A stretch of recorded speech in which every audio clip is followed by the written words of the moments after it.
আল বদর কিন্তু তখনই বলেছিল যে আমরা পাকিস্তানিরা আত্মসমর্পণ করেছে, আমরা আত্মসমর্পণ করব না, আমরা ফিরে আসব।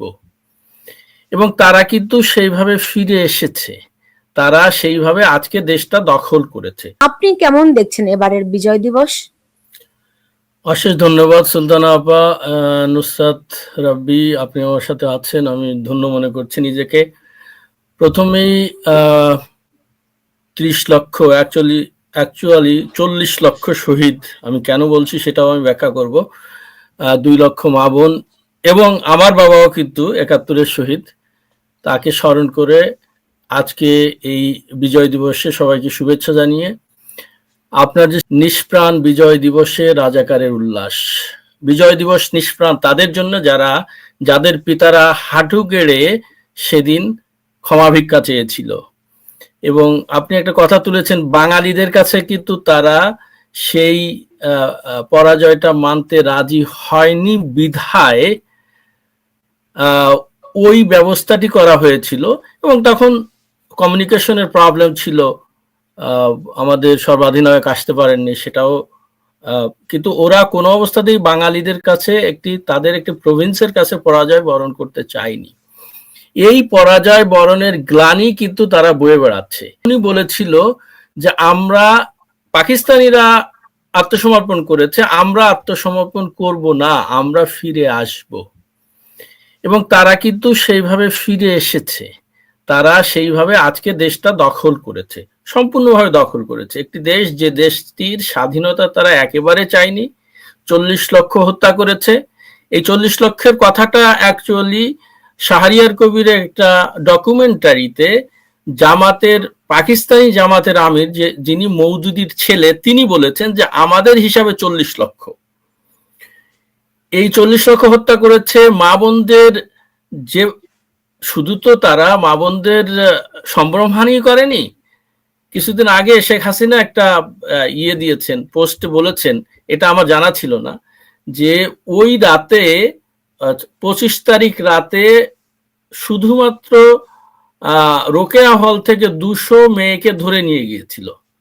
এই 200 মেয়ের একজন তাদের রান্না করে দিত এবং তাদেরকে ব্যবহার করত, সবাইকেই ব্যবহার করত।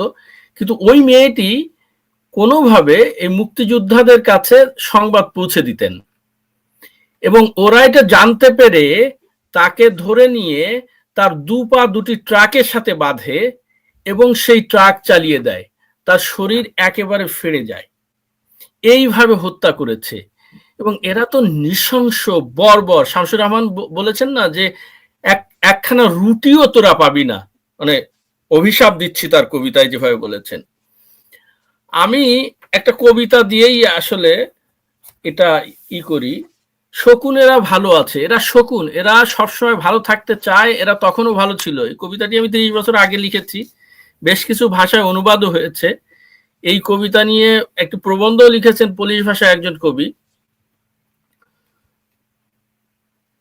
খুব সাদামাটাভাবে কবিতাটি উঠে এসেছে।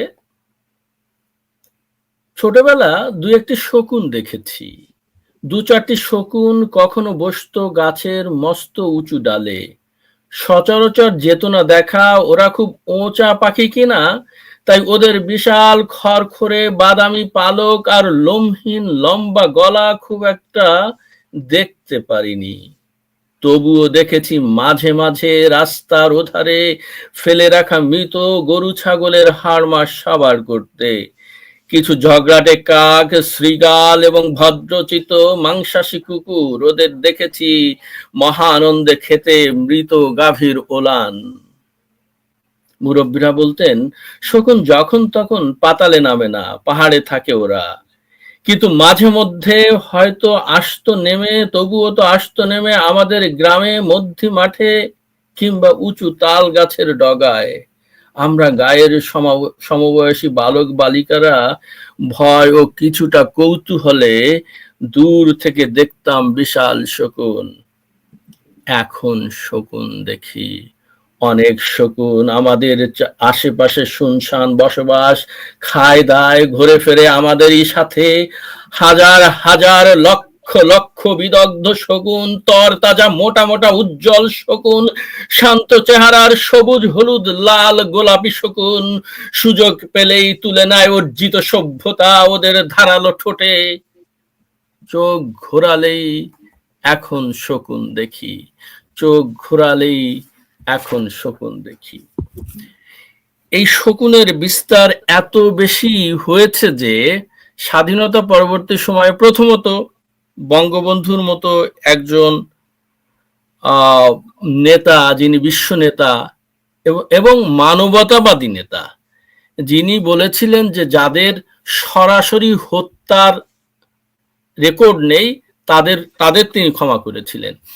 এই ক্ষমার নিদর্শন নিয়ে, এই ক্ষমার সুযোগ নিয়ে তারা কিন্তু ঝাড়ে গোষ্ঠীতে বেড়ে এমন একটা পর্যায়ে গিয়েছে যে আজকে বিশ্বখ্যাত এক পিশাচের সহযোগিতায় দেশ দখল করে এরা বলছে ৭১ হয়নি, এরা বলছে ৭১-এ এত মানুষ মারা যায়নি, এরা বলছে ৭১-কে বাড়িয়ে বলা হচ্ছে, তাতে তাদের সুবিধা আছে, তাদের সেই সুবিধাটি হচ্ছে তারা যেভাবে আজকে বাংলাদেশকে আপা বললেন যে মাদ্রাসা শিক্ষা ইত্যাদি ইত্যাদি, আমাদেরও কিছু ভুল রয়েছে, আমাদেরও চরম কিছু ভুল রয়েছে। এই যে মাদ্রাসার যেখানে তাদের সিলেবাসই নেই, তারা এসে বিশ্ববিদ্যালয়ে ঢুকে যাচ্ছে।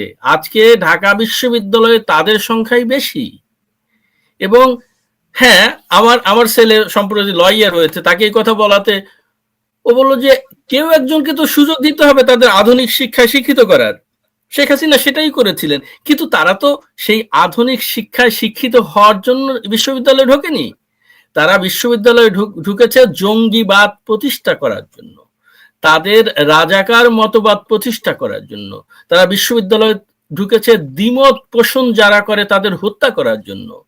সেই ৭১-এ পাক বাহিনী যেভাবে ধরে নিয়ে হত্যা করেছিল বর্বরোচিতভাবে, সেইভাবে দেখুন কিভাবে আক্রমণ করলো এই 14ই ডিসেম্বরে প্রফেসরের উপরে, এবং একই দিনে সাংবাদিক আনিস আলমগীরকে ধরে নিয়ে গেল।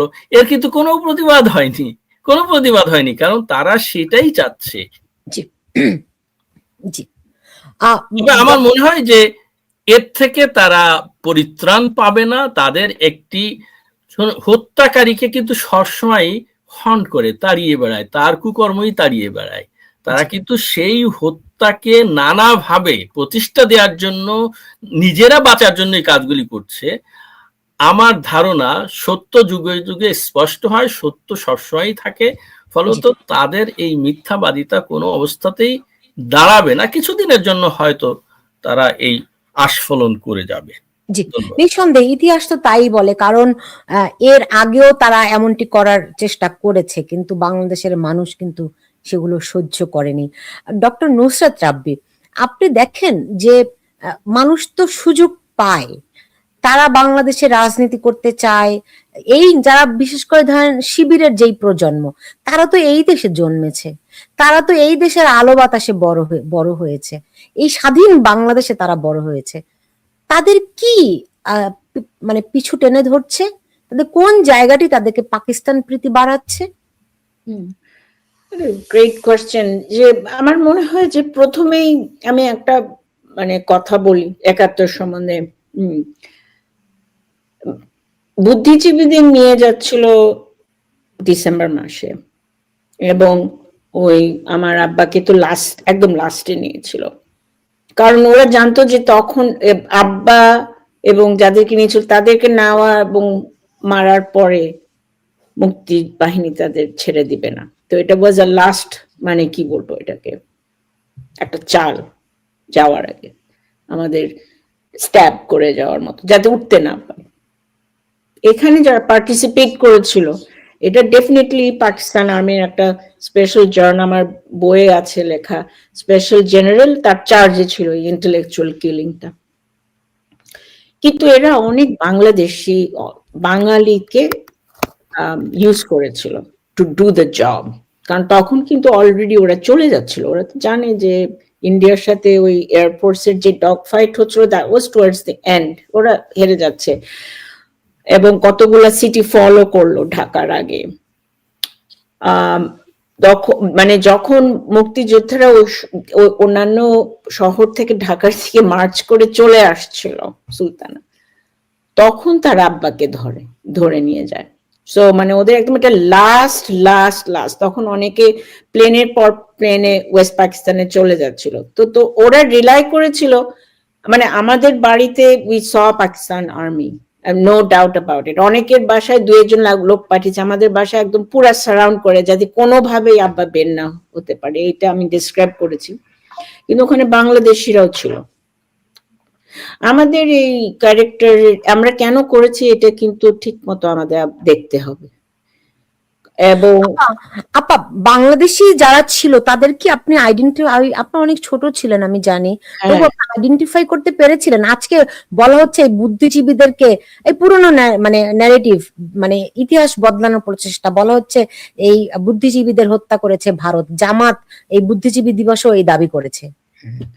না, ওগুলো তো ওই হলোকস্টের সময় এখনো করে, হলোকস্ট ডিনায়ার্স, তারপরে এই এক ধরনের লোক সোসাইটিতে থাকে, ওরা সবসময় হয় মিনিমাইজ করবে, না হলে বলবে হয় নাই, তারপর বলবে হয় অ্যাকচুয়ালি জুইশরাই করেছে, এরকম মানে ক্রেজি থটস যেগুলো।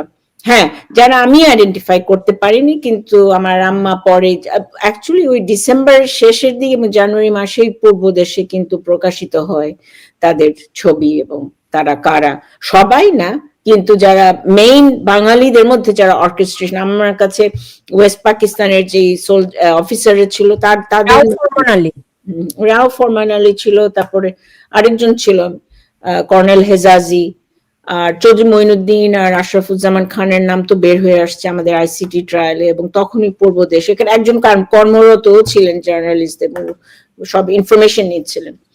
তো ওরা ভাই যেটা বললেন, তখন আলবদর কিন্তু হয় তোমার, আলবদর কিন্তু জামাত নট জামাত, আলবদর কিন্তু ইউনিভার্সিটি স্টুডেন্টসদের রিক্রুট করে তখন, যারা জঙ্গি ছিল।